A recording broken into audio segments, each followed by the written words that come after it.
Halo teman-teman semuanya, kembali lagi bersama kami Bocah Saham.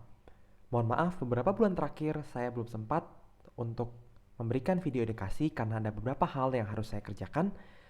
Senang sekali kali ini saya boleh kembali membuat video edukasi mengenai pasar saham di Indonesia untuk teman-teman semuanya.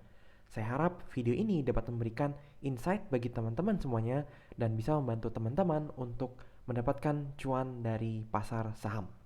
Oke, hari ini teman-teman kita akan bahas mengenai pergerakan indeks harga saham gabungan atau IHSG di Indonesia dan juga mengenai isu yang saat ini sedang sering menakut-nakuti kita para investor, yaitu mengenai ancaman resesi global pada tahun 2023. Oke, sebelumnya mari kita lihat bagaimana pergerakan IHSG akhir-akhir ini. Ya, baik, di sini teman-teman bisa lihat chart indeks harga saham gabungan. Ya, kita lihat indeks sudah mengalami penurunan sejak kurang lebih 1 bulan. Ya, kita lihat sejak peaknya tanggal 15 September, indeks mengalami penurunan hampir kurang lebih 8-9%. Ya, dari titik ini sampai saat ini, indeks sudah turun kurang lebih 8%. Secara garis besar, kalau kita lihat, ya, kita lihat pada tahun 2020 awal kita ingat kembali pada masa fase bearishnya atau downtrend ketika resesi karena COVID-19, indeks turun kurang lebih 37% dan pada Maret pertengahan tahun 2020 indeks mulai uptrendnya selama 2 tahun ya, 2020 pertengahan hingga saat ini Oktober 2022 maaf. Nah, kita lihat teman-teman, selama 2 tahun ini indeks berada di atas garis uptrend line-nya ya. Teman-teman bisa lihat berada di atas garis uptrend line dan juga di atas moving average 200 ya. Namun kita lihat ya, ini garis merah adalah garis uptrend line-nya dan kita lihat beberapa hari terakhir IHSG sudah breakdown ke bawah garis uptrend line-nya ya, dan juga sudah melewati garis moving average 200. Artinya apa? Bisa jadi indeks akan segera mengalami fase downtrend atau bisa kita bilang saat ini indeks sudah mengalami fase downtrend ya. Berapa lama indeks akan mengalami downtrend? Tentu kita tidak ada yang tahu ya. No one can predict the market. Tapi kita bisa melihat kira-kira apa yang harus kita lakukan di masa-masa seperti ini ya. Oke, sebelumnya saya ingin mengajak teman-teman untuk melihat bagaimana foreign transaction di IHSG. Ya, kalau kita lihat di sini sejak 1 bulan terakhir penurunan IHSG, investor asing mencatatkan net sell yang cukup besar. Ya, kita lihat dari top 20 market cap di Indonesia, hampir semuanya atau sebagian besar dijual oleh investor asing. Ya, kita lihat di sini ya, sejak tanggal 23 bulan 9 sampai hari ini tanggal 17 bulan 10. Yang pertama, BBRI, investor asing net sell 1,9 triliun, ya hampir 2 triliun saham BBRI dijual oleh investor asing. Saham Astra 1,5 triliun, BBCA 1,4 triliun, Telkom 1,2 triliun, MDKA dan seterusnya. Ya, ini saham-saham yang dijual oleh investor asing. Ya. Dan kita lihat lagi, ini saham-saham yang dibeli oleh investor asing. Ya, ada BMRI, ada Pegas, ada BBNI. Ya. Tapi kalau kita lihat dari segi jumlahnya, hanya berkisar ratusan miliar. Ya, angkanya jauh lebih kecil daripada jumlah penjualan yang dilakukan di saham-saham lainnya. Ya, artinya kalau teman-teman net kan, ya dalam 1 bulan terakhir investor asing sudah berhasil net sell kurang lebih 3 triliun rupiah. Tidak heran ya jika investor asing melakukan net sell sebesar ini, IHSG tentu akan turun. Ya, karena sebagian besar portofolio IHSG atau sebagian besar nilai transaksi, bukan nilai transaksi, nilai aset yang ada di IHSG dimiliki oleh investor asing. Ya. Dan juga kalau kita lihat dari top 20 market cap ini yang memberikan market weight yang besar kepada IHSG, hampir semuanya dibandari oleh investor asing. Artinya apa yang investor asing lakukan di saham-saham ini sangat menentukan arah pergerakan IHSG. Ya. Jadi yang perlu kita perhatikan dalam masa downtrend ini adalah jika investor asing masih terus melakukan net sell di saham-saham top market cap IHSG, maka kita akan expect IHSG masih akan melanjutkan penurunannya, ya. Oke, itu yang kedua teman-teman. Yang ketiga, ya saya ingin mengajak teman-teman untuk melihat berita-berita mengenai resesi tahun 2023. Ya, kita lihat banyak sekali berita yang sudah muncul mengenai resesi yang diprediksi, ya, mulai dari pengaruh sinyal resesi ekonomi AS, kemudian inflasi, semua dikaitkan dengan pergerakan IHSG. Ya, kita lihat lagi berita yang lain. IHSG Oktober diprediksi lesu terpapar sentimen resesi ekonomi global. Ya, banyak analis yang memprediksi IHSG akan mengalami penurunan karena katanya ada berita mengenai resesi. Ya, kemudian ada juga ya berita ancaman resesi ekonomi global tekan laju IHSG. Ya, kemudian resesi di ambang pintu, IHSG sulit tembus 7.000. Nah, kemudian yang menarik teman-teman, di Yahoo Finance ya kita lihat ada sebuah lembaga riset di luar negeri yang mengatakan bahwa there is now a 98% chance of a global recession. Artinya 98% kemungkinan terjadi resesi global, ya. Kita lihat di sini ya. Ya. Jadi Ned Davis Research Global Recession Probability Model is at 98.1%. Ya, jadi riset dari Ned Davis ini membuat yang namanya Recession Probability Model atau model probabilitas mengenai resesi, dan saat ini levelnya ada di 98,1%. Ya, artinya sangat mungkin terjadi resesi di taraf global. Ya. Kemudian kita lihat lagi, the only other times the indicator reached this level was in 2020 and 28. Ya, jadi kita lihat level ini mencapai model ini mencapai 90% terakhir pada tahun 2020 ketika resesi disebabkan oleh COVID-19, dan juga pada tahun 2008-2009 ya, resesi krisis finansial pada tahun 2008-2009, dan model ini terjadi lagi saat ini, ya. Kita lihat pada grafik ini ya. Yang di bawah ini adalah RPM atau Recession Probability Model yang dibuat oleh lembaga riset ini, dan di sini posisi kita saat ini ya. Pada 2022 Oktober indikator ini mencapai level 98%. Nah, pertanyaannya berikutnya adalah apa yang harus kita lakukan? Apakah mengetahui akan ada resesi global pada tahun 2023 kita harus keluar dari pasar saham? Apakah kita harus menjual semua saham kita dan menyimpan cash, ataukah pasar saham tetap menarik? Ya, jawabannya adalah melalui grafik ini. Mari kita lihat teman-teman. Ya, yang pertama adalah di atas ini adalah indeks MSCI, yang di bawah adalah Recession Probability Modelnya atau RPM-nya. Ya, dan pada arsiran abu-abu ini menandakan masa resesinya.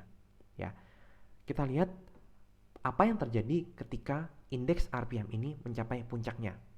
Kita lihat pada tahun 2020 ya. Ketika ketika RPM ini mencapai puncaknya, kita lihat indeks saham berada kurang lebih hampir di bottomnya atau sesaat setelah market bottom. Ya. Kemudian kita lihat lagi pada titik sebelumnya pada tahun 2015 indeks RPM ini menunjukkan tingkat yang tinggi. Kalau kita lihat pada periode resesi tersebut pasar saham tetap naik, indeks MSCI tetap naik. Ya, dan juga kita lihat ketika RPM ini mencapai puncaknya itu sudah hampir ada pada market bottom.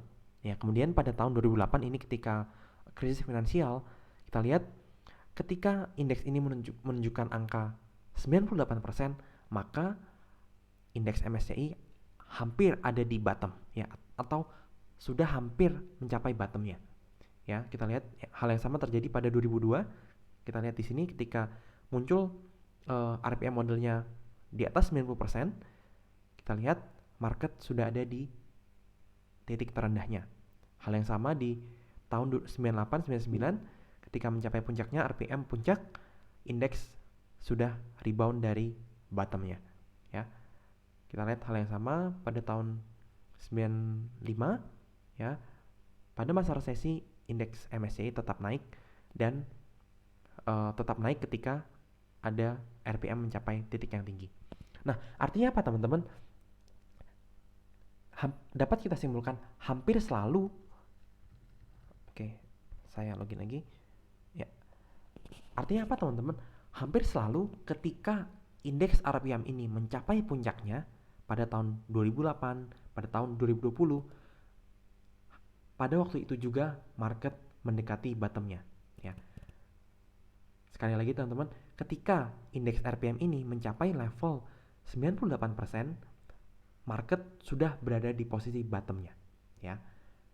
Begitu pula pada 2008, 2020, dan yang terjadi saat ini. Ya. Artinya apa teman-teman? Kemungkinan besar ya, ketika indeks ini sudah mencapai 98%, maka kita atau indeks MSCI berada hampir di bottomnya. Oke.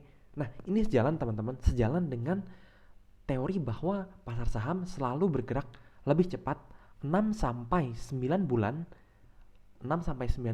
lebih cepat dibandingkan dengan ekonomi.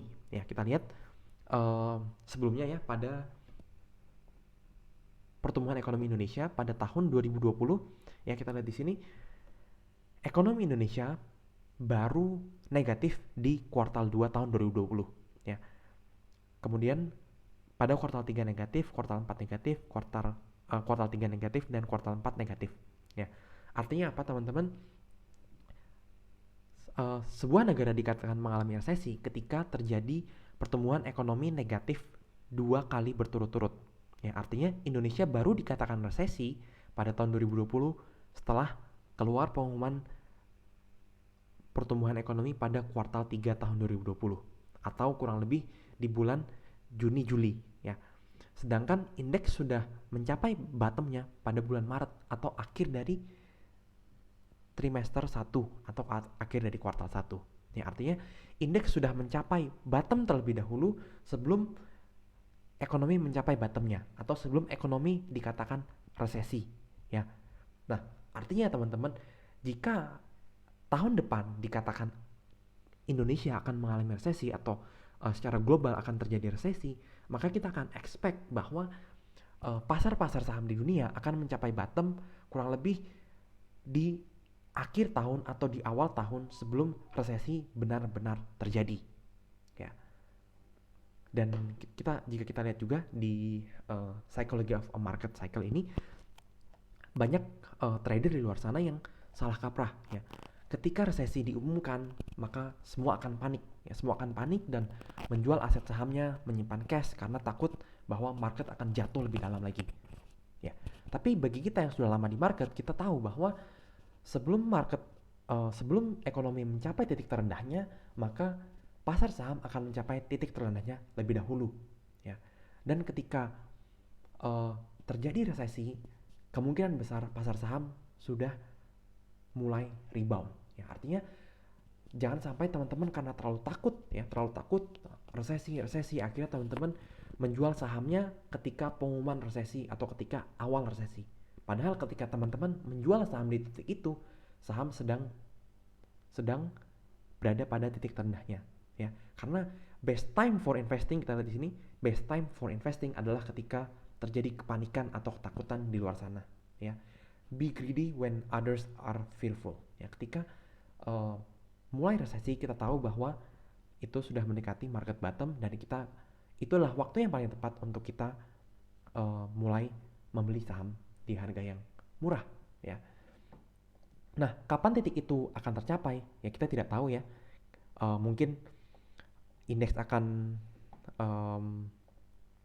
masih akan mengalami downtrend kurang lebih sampai 20-30% ya dari titik tertingginya.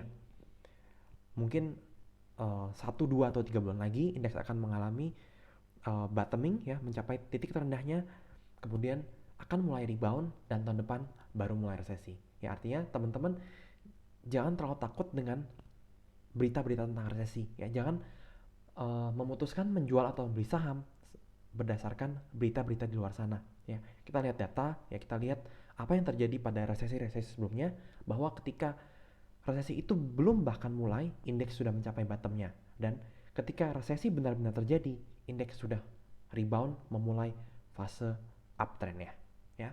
Jadi kita persiapkan sama-sama teman-teman dalam masa downtrend ini ya. Kita bisa mencari posisi saham-saham yang masih menarik secara fundamentologi, secara foreign flow. Kita lihat sambil mengamati penurunan IHSG, sambil mengamati penurunan IHSG sampai bottomnya sejauh apa ya. Bottomnya sampai mana kita lihat dari apa yang akan dilakukan investor asing. Apakah terus terjadi penjualan di top market cap saham IHSG, atau penjualan sudah mulai reda dan mulai ada akumulasi kembali. Di situ kita bisa ikut akumulasi bersama investor asing yang menjadi penggerak dari IHSG. Oke, baik teman-teman, mungkin sekian ya review IHSG dan resesi ekonomi dari kami ya. Jika teman-teman ada pertanyaan atau komentar, silahkan tuliskan di kolom komentar di bawah ini. Semoga video ini bermanfaat buat teman-teman semuanya. Salam cuan.